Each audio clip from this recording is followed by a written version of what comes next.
महाराष्ट्र कांग्रेस के प्रदेश अध्यक्ष नाना पटोले ने भाजपा और उनके नेताओं पर जोरदार हमला किया। उन्होंने कहा कि भाजपा में शामिल ओबीसी नेताओं को खुद की स्थिति पर सवाल उठाने चाहिए।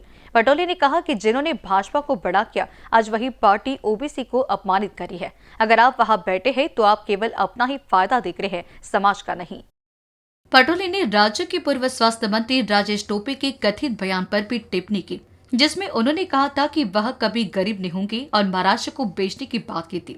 पटोले ने इस बयान को सच साबित करा दिया है और कहा कि ऐसे लोगों को अब जनता से जवाब मांगना चाहिए। उन्होंने महायुति सरकार को चेतावनी देते हुए कहा कि महाराष्ट्र के लोग अब इसे सहन नहीं करेंगे और इस बार चुनाव में महायुति को हराया जाएगा। मेरा भी कल चेक किया, 2 जगह किया, मेरे पास बैग ही नहीं है तो कहां से दिखेंगे। मूल सब्जेक्ट ऐसा है, ठीक है चुनाव एक को जो करना है, पर हमारी मांग है कि अमित शाह और मोदी और योगी का भी हेलीकॉप्टर चेक हो, क्योंकि जो बैग उनके इसमें लाई जाती है उसको क्यों नहीं दिखा रहे, यही हमारी मांग है। बटेंगे तो कटेंगे के नारे पर भी पटोले ने कड़ी प्रतिक्रिया दी है। उन्होंने कहा कि अब इस नारे का कोई भी मतलब नहीं रह गया है और जो लोग इसका समर्थन करते हैं वे हारने वाले हैं। पटोले ने ये भी कहा कि भाजपा नेता शाह, मोदी और योगी महाराष्ट्र में आकर राज्य के टुकड़े करने की साजिश कर रहे थे, लेकिन महाराष्ट्र की जनता अब जागरूक हो चुकी है और उनकी साजिशों को नाकाम करेगी। बरोबर सांगितलं, कारण की महाराष्ट्राला लुटण्याचं काम अमित शाह आणि मोदी करतात आहेत हे तर सिद्ध झालेलंच आहे।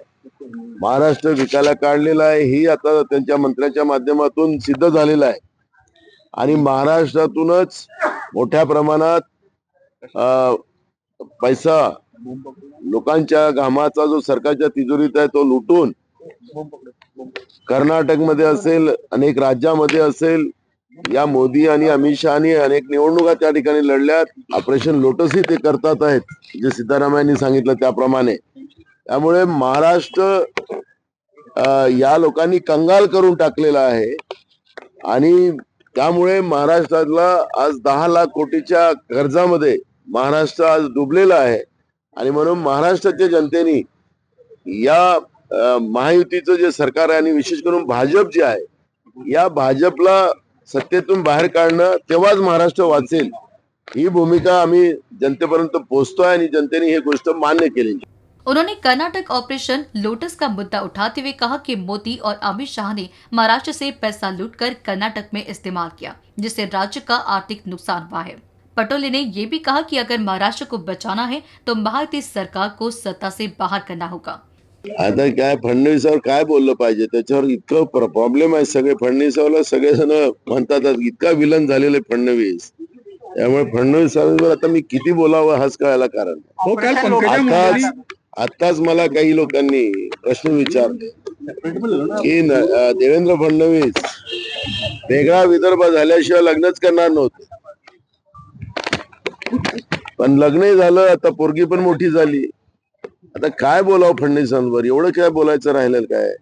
त्याच्यामुळे फडणवीस आपल्याला स्वतःला काय सांगतोय तो विषयच आहे की मी पक्ष फोडला, हे केला, त्यांचं घर बर्बाद केलं, असं बोलू नका म्हणा। फडणवीसालाही सांगा तुम्ही, मी ऑन रेकॉर्ड सांगतोय। पटोले ने भाजपा के नेता फडणवीस पर भी कटाक्ष किया और उनकी कथित घर फोड़ने की राजनीति की आलोचना की। एनबीसी न्यूज के लिए अभिषेक पानसी की रिपोर्ट।